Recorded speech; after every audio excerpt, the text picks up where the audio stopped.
합니다. 오늘 안과 박 그리고 문이란 제목으로 우리 함께 말씀 보도록 하겠습니다. 여러분 한 번쯤 이런 적 있으신가요? 자기 마음이 한없이 무너지고 눈물이 나는 날, 사람들과 함께 있어도 함께 있는데 너무 외로운 날, 무엇라 설명할 수 없는 허전함 때문에 꼭 세상에 나 혼자 남겨진 것 같은 마음이 드는 날, 그럴 때 여러분은 무엇을 하십니까? 저는 그런 마음이 들 때면 하나님의 임재를 구합니다. 그리고 조용히 하나님을 부릅니다. 하나님, 하나님, 하나님. 최근 청년들에게 이런 질문을 자주 합니다. 형제의 삶 속에서 하나님이 함께 하셨던 기억이 있습니까? 자매의 삶 속에서 하나님의 임재가 느껴질 때는 언제였습니까? 어떤 청년이 고심하더니 이렇게 말했습니다. 목사님, 저는 하나님이 느껴지지 않습니다. 목사님, 저는 하나님이 느껴지지 않습니다. 그 말이 저에게는 이렇게 들렸습니다. 목사님, 하나님은요, 저 멀리 계신 것 같습니다. 제 삶과는 아주 동떨어져서 아무 말씀도 하시지 않습니다. 이 답변은 비단 오늘 그 청년의 이야기만이 아닙니다. 토마스 머튼은 20세기 대표적인 영성가이자 수도자입니다. 토마스 머튼 역시 바로 이 답변 속에 있었던 사람이었습니다. 하나님이 느껴지지 않습니다. 머튼은 젊은 날 방황했습니다. 마음의 허기를 쾌락으로 또한 지식으로 채웠습니다. 한때는 공산주의에 빠져서 그 허기를 메우려고도 했습니다. 그런 머튼은 채워지지 않는 허기를 안고 트라피스트 수도원에 들어갔습니다. 그래, 기도하고 침묵하고 하나님의 말씀을 묵상하면 하나님의 임재가 더욱 선명해질 것이라는 기대를 안고 들어갔습니다.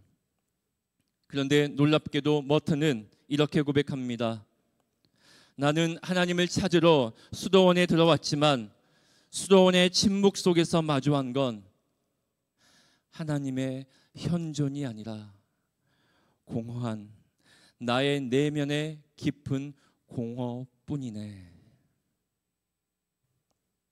머튼의 책 7층 산을 보면 이러한 사실을 확인할 수 있습니다. 7층 산은 머튼의 자서전입니다. 1915년 머튼은 이 세상에 태어납니다.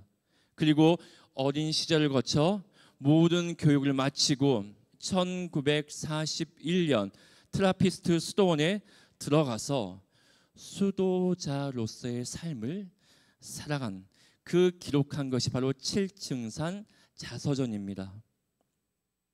7층 산에 보면은 그의 인간적인 아픔이 담겨 있습니다. 어머니가 세상을 떠나고 어린 나이에 가족들이 점점 세상을 떠나게 됩니다. 그렇게 사랑했던 동생이 전쟁으로 목숨을 잃습니다. 상처, 외로움, 때론 분노, 어둠, 실패, 연약함이 담겨 있습니다. 그런 머튼이 하나님을 찾으러 수도원에 들어왔지만 하나님이 느껴지지 않았습니다. 하나님이 느껴지지 않는 이유는 무엇입니까? 무엇일까요? 그것은 하나님을 잘 몰라서였습니다. 우리 역시 하나님을 잘 몰라서 하나님이 멀리 계신 것처럼 느껴질 때가 있습니다.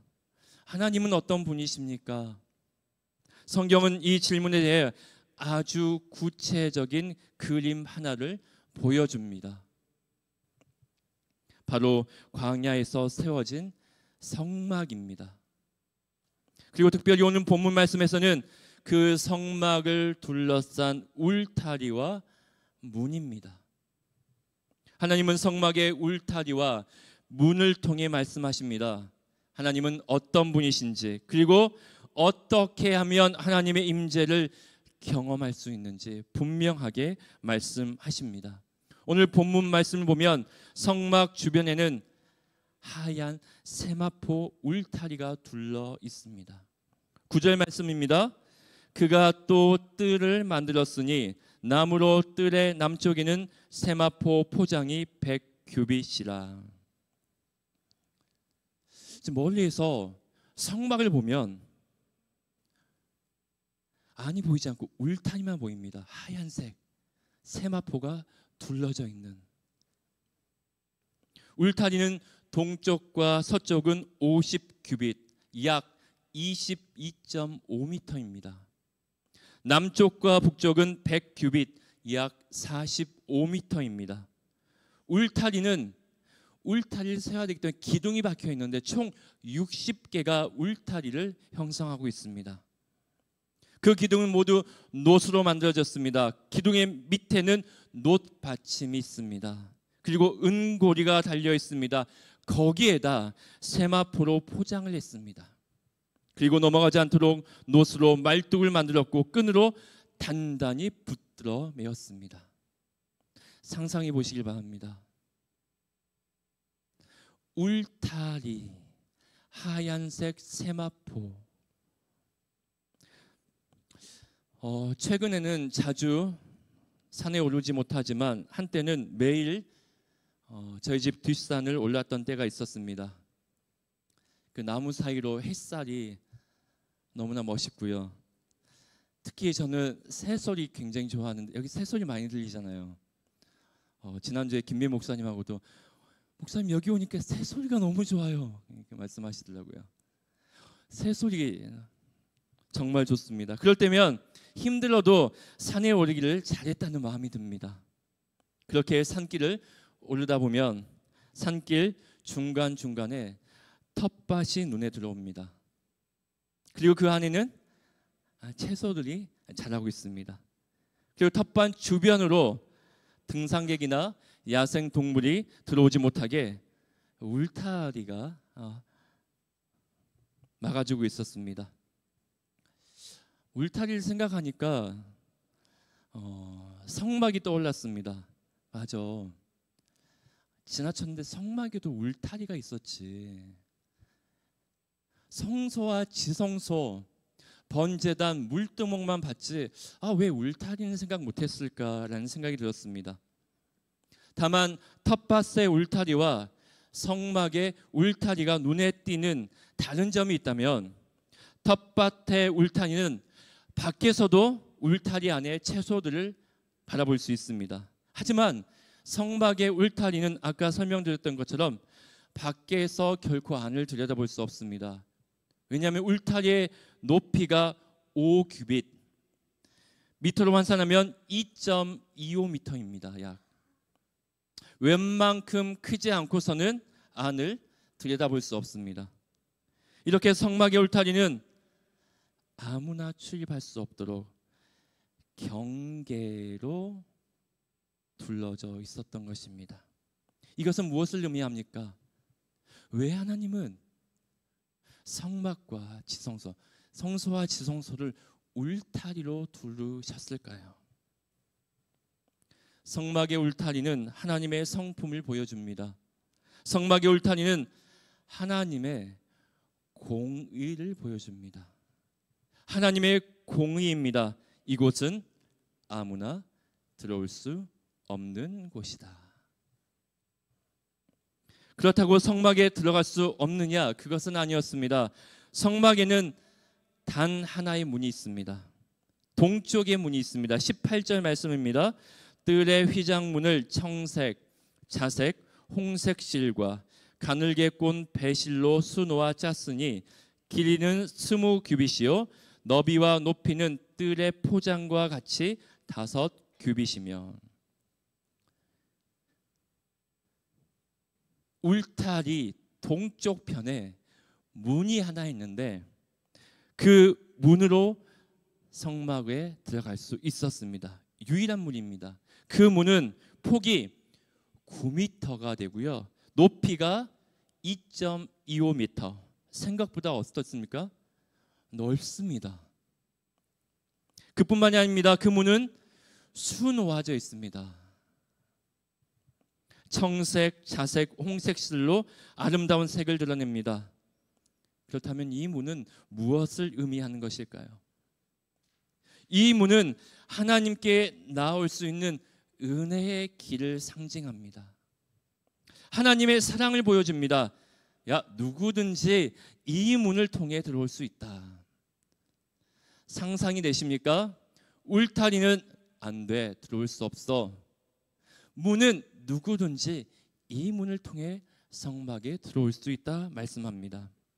울타리와 문을 봅니다. 성막의 울타리에서 하나님의 공의의 성품을 보고 성문의 문에서 하나님의 사랑의 성품을 볼 수 있습니다. 서로 모순되어 보이지만 하나님의 성품을 생각했을 때 아주 완전한 균형을 이루고 있습니다. 하나님의 공의와 하나님의 사랑, 울타리와 문입니다. 이렇게 성막의 울타리와 문은 서로 반대되는 것 같지만 하나님의 공의와 사랑을 동시에 담고 있습니다. 그렇다면 공의란 무엇입니까? 공의란 하나님께서 옳고 그름에 따라서 공정하게 판단하시는 성품을 말합니다. 로마서 2장 6절 말씀입니다. 하나님께서 각 사람에게 그 행한 대로 보응하시되, 하나님의 공의는 죄를 죄로 보는 거죠. 하나님의 공의는 불의를 끝까지 책임지시는 성품입니다. 사랑은 어떻습니까? 사랑은 조건 없이 주신 하나님의 은혜와 자비입니다. 요한일서 4장 8절 후반절 말씀입니다. 하나님은 누구라고요? 하나님은 사랑이십니다. 하나님의 사랑은 죄인조차도 품고 회복의 길을 여시는 따뜻한 성품입니다. 이렇게 성막의 울타리와 문은 하나님의 공의와 사랑을 동시에 보여주고 있습니다. 그리고 하나님은 이스라엘 백성에게 말씀합니다. 내가 성막에서 너희와 만나고 내게 말하리라. 성막에서, 출애굽기 29장 42절 말씀입니다. 이는 너희가 대대로 여호와 앞 회막문에서 늘 드릴 번제라. 내가 거기서 너희와 만나고 내게 말하리라.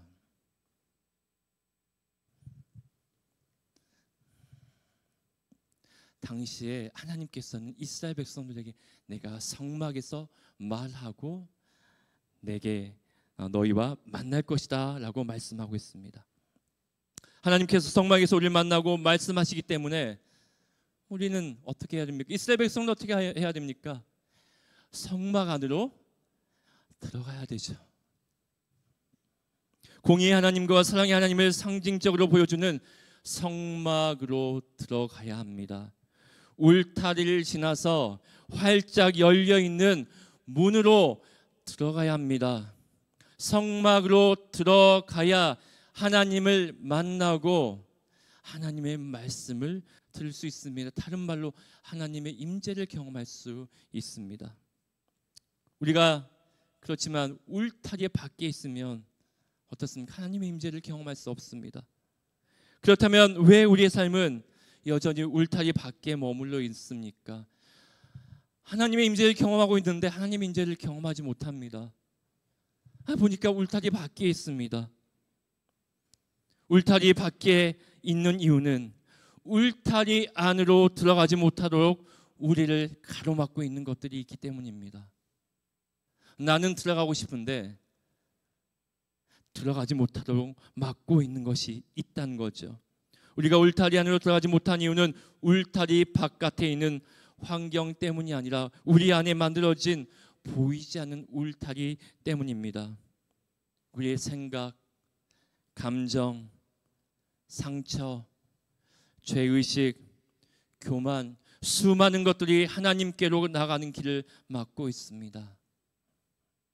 먼저 죄책감과 수치심입니다. 창세기 3장 10절 말씀입니다. 이르되 내가 동산에서 하나님의 소리를 듣고 내가 벗었으므로 두려워하여 숨었나이다. 하나님께로 가는 길을 막는 첫 번째 울타리는 죄에 대한 수치심입니다.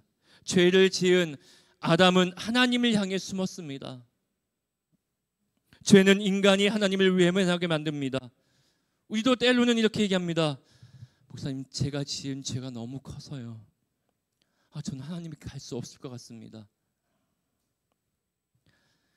저 죄를 보니까 하나님께 나아갈 자격이 없습니다. 너무 많은 죄를 지었거든요. 차마 목사님 앞에 말하기도 부끄럽습니다. 혹시 여러분 중에 이렇게 스스로 울타리 밖에 세우는 분이 있습니까? 자신을 한번 살펴보시기 바랍니다. 나는 혹시 그렇지 않은지. 두 번째로 자기 의입니다. 누가복음 18장 11절 말씀입니다. 바리새인은 서서 따로 기도하여 이르되 하나님이여 나는 다른 사람들 곧 토색, 불의, 간음을 하는 자들과 같이 아니하고 이 세리와도 같이 아니함을 감사하나이다. 바리새인은 스스로 의롭게 여겼습니다. 바리새인은 하나님께로 더 가까이 가고 있다고 착각했습니다. 나는 잘하고 있어 라고 생각한 거죠. 그러나 바리새인은 오히려 울타리 밖에 갇혀 있었습니다. 이처럼 자기 기준으로 만든 의로움은 하나님께로 가는 문을 막는 또 하나의 울타리가 됩니다. 세 번째로 상처와 실망으로 영적으로 냉소해진 경우입니다. 히브리서 12장 15절 말씀입니다. 너희는 하나님의 은혜에 이르지 못하는 자가 없도록 하고 또 쓴뿌리가 나서 괴롭게 하여 많은 사람이 이로 말미암아 더럽게 되지 않게 하며. 쓴뿌리입니다. 저 어떻게 보입니까? 쓴뿌리가 이렇게 생겼습니까? 아니면 그렇지 않습니까? 감사하게도 인상을 되게 좋게 봐주시더라고요. 근데 제 쓴뿌리를 가장 잘하는 사람 누굴까요? 저 자신이기도 하고 가까이서 보는 제 아내입니다. 쓴뿌리가 있어요.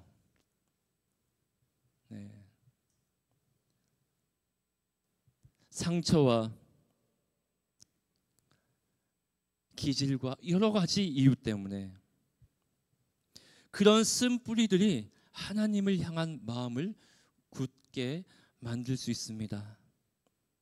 사람에게 받은 상처가 심지어 하나님께 투영돼서 관계를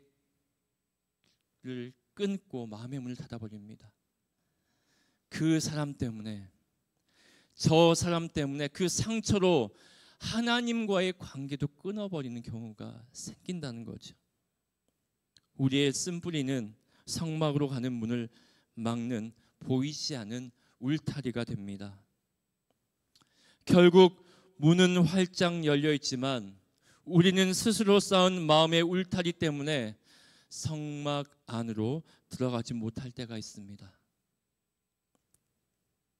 하나님이 막고 계신 게 아닙니다. 문은 활짝 열려 있습니다. 우리 스스로 성막으로 가는 길을 막고 있진 않은지 여러분 자신을 살펴보시길 바랍니다. 우리 안에 죄책감과 수치심, 자기의, 상처와 실망으로 생긴 냉소함이 우리를 하나님의 임재로부터 멀어지게 만들고 있습니다. 그렇다면 어떻게 해야 울타리 밖에서 안으로 들어갈 수 있을까요? 어떻게 하면 울타리 밖에 있는 우리가 성막으로 들어갈 수 있습니까? 어떻게 해야 하나님의 임재 안으로 들어갈 수 있습니까? 어떻게 해야 공의의 하나님과 사랑의 하나님과 교제할 수 있을까요? 바로 그 해답이 예수님 안에 있습니다. 당시 이스라엘 백성은 하나님의 임재 앞에 가까이 가는 것을 너무 멀고 두려운 일이었습니다. 하나님은 거룩하신 분이기 때문입니다. 이미 광야에서 몸소 경험했습니다. 시내산에 올랐을 때 거룩한 곳이니 가까이 오지 말아라. 자칫 잘못하면 목숨을 잃을 수 있다라고 말씀하셨기 때문입니다. 반면 우리는 어떻습니까? 그 거룩하신 하나님 앞에 한없이 죄 많은 자입니다. 그래서 하나님은 성막에 울타리를 두르셨습니다. 하나님의 거룩함을 보호하셨던 거죠. 그러나 동시에 그 울타리에 문을 내셨습니다. 이것이 공의와 사랑이 함께 작동하는 방식입니다. 공의는 아무나 들어올 수 없다. 사랑은 내가 너를 위해 문이 되겠다. 누구든지 들어오너라. 예수님은 요한복음 10장 9절에서 다음과 같이 말씀하십니다. 내가 문이니 누구든지 나로 말미암아 들어가면 구원을 받고 또는 들어가며 나오며 꼴을 얻으리라. 예수님은 성막의 문이 되셨습니다. 동시에 울타리 안과 밖을 넘을 수 있는 유일무이한 길이 되셨던 것입니다. 왜 예수님이 유일한 길이 되십니까? 예수님은 우리를 위해 울타리의 벽을 뚫은 분이십니다. 어떻게 뚫으셨습니까? 예수님은 십자가에서 하나님의 공의를 완전히 만족시키셨습니다. 공의가 무엇입니까? 죄를 죄로 보는 것입니다. 우리의 죄를 죄로 볼 수밖에 없는 하나님의 공의 앞에 예수님은 십자가 위에서 그 공의 앞에 십자가를 감당하며 우리 죄를 감당하셨던 것입니다. 우리의 모든 죄를 짊어지셨습니다. 예수님의 피는 우리를 깨끗하게 씻어 주셨습니다. 그렇기에 예수님은 하나님의 임재 안으로 들어갈 수 있게 해주는 출입증과 같은 분이셨습니다. 너 여기 들어올 거야? 출입증 보여줘. 네, 예수님입니다. 히브리서 10장 19절에서 20절 말씀입니다. 그러므로 형제들아 우리가 예수의 피를 힘입어 성소에 들어갈 담력을 얻었나니 그 길은 우리를 위하여 휘장 가운데로 열어놓으신 새로운 살 길이요 휘장은 곧 그의 육체니라. 예수님의 찢긴 육체가 우리를 위한 새롭고 산 길이 되었습니다.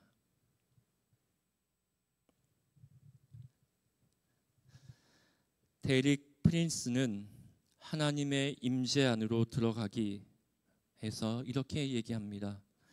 예수 그리스도를 통해 정결함과 순종으로 나아갈 때 누구든지 하나님의 임재 안에 들어가 하나님과 깊은 교제를 누릴 수 있다.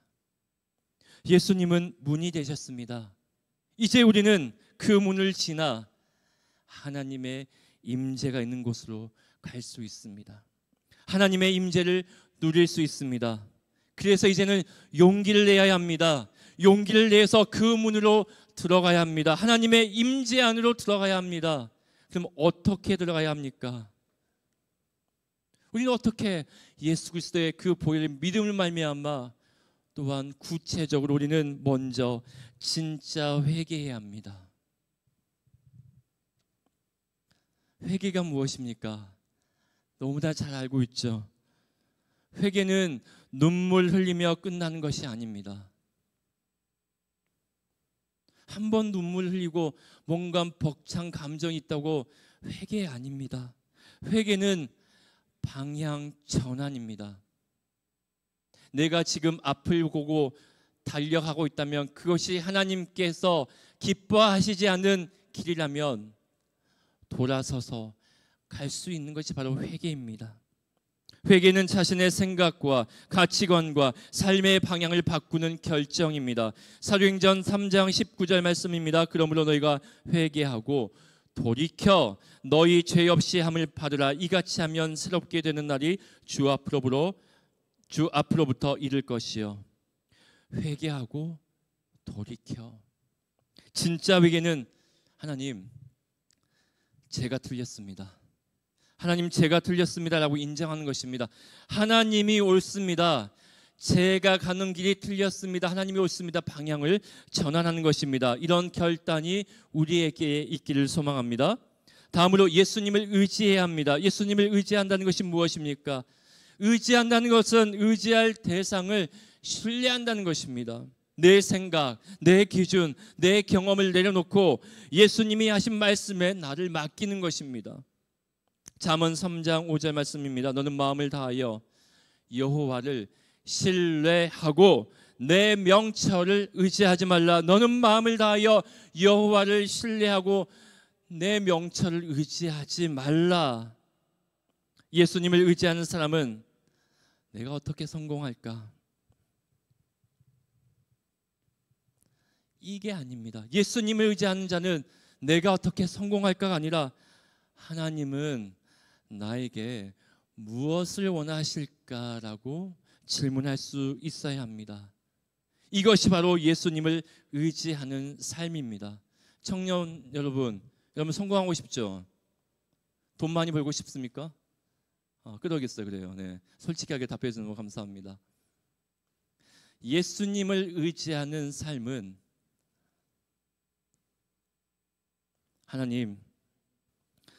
하나님은 나에게 원하시는 것이 무엇입니까? 질문할 수 있어야 된다는 거죠. 그러면 나머지는 그의 나라를 구하면 나머지는 채워주실 줄 믿습니다. 마지막으로 말씀과 기도로 하나님께 마음을 열어야 합니다. 말씀과 기도로 하나님께 마음을 연다는 것은 무엇을 의미합니까? 하나님 앞에서 가면을 벗는 거예요. 목사라는 가면, 직분의 가면, 하나님 말씀 앞에 순수한 내 마음을 비춰보는 것입니다. 기도로 내 심정을 솔직하게 쏟아내는 것입니다. 예레미야 29장 13절 말씀입니다. 너희가 온 마음으로 나를 구하면 나를 찾을 것이요 나를 만나리라. 이렇게 하나님의 임재 안으로 들어가기 위해서는 진짜 회개해야 합니다. 돌아서야 됩니다. 예수님을 의지해야 합니다. 말씀과 기도로 하나님께 마음을 열어야 합니다. 가면을 벗어야 됩니다.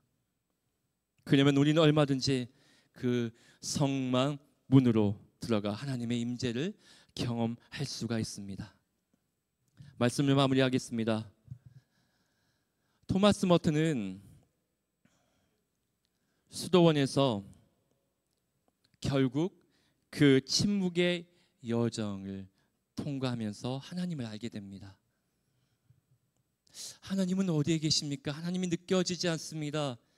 그래서 기도하고 묵상하고 하나님의 말씀을 찾았지만 그럼에도 불구하고 자기의 공허함을 발견할 수밖에 없었던 그 토마스 머튼은 그 오랜 침묵의 여정을 통해 드디어 하나님을 알게 됩니다. 하나님은 사라진 것이 아니었구나. 하나님은 침묵을 통해서 더 깊은 방식으로 나에게 말씀하고 계셨다는 것을 깨닫게 됩니다. 머튼은 침묵 속에서 자기의 거짓 자아를 발견해요. 회개하고 하나님을 더욱 의지하고 가면을 벗어던집니다. 그리고 하나님 앞에서 참된 자아를 발견합니다. 하나님의 자녀, 하나님의 임재 속에 깊이 잠기는 것입니다. 토마스 머튼이 그랬던 것처럼 우리도 오늘 하나님의 임재를 경험할 수 있습니다. 성막은 하나님의 임재가 거하는 곳입니다. 성막의 울타리는 하나님의 공의를 보여줍니다. 성막의 문은 하나님의 사랑을 보여줍니다. 그러나 중요한 것은 우리가 그 울타리 안으로 들어갈 수 있느냐는 것입니다. 많은 사람이 하나님의 임재를 사모하지만 여전히 울타리 밖에 머물러 있습니다. 그 이유는 울타리 안에 세워진 보이지 않는 울타리 때문이죠. 죄책감, 수치심, 자기의 상처로 인한 냉소 때문에 들어가지 못합니다. 그러나 예수님은 우리에게 희망이 되어 주셔서, 예수님이 문이 되어 주셔서 그 울타리를 넘어 하나님께 갈 수 있는 길을 열어 주셨습니다. 이제는 우리의 결단만이 남아 있습니다. 용기를 내어야 합니다. 그 문으로 들어가야 됩니다. 여러분, 진짜 회개하시기 바랍니다. 예수님을 의지하시길 바랍니다. 말씀과 기도로 하나님께 마음을 여시길 바랍니다. 그러면 하나님의 임재 가운데 들어갈 수 있습니다. 지금도 울타리 밖에서 그냥 멀리 성막만 바라보고 계신 분이 있습니까? 울타리 밖에 머물지 마시기 바랍니다.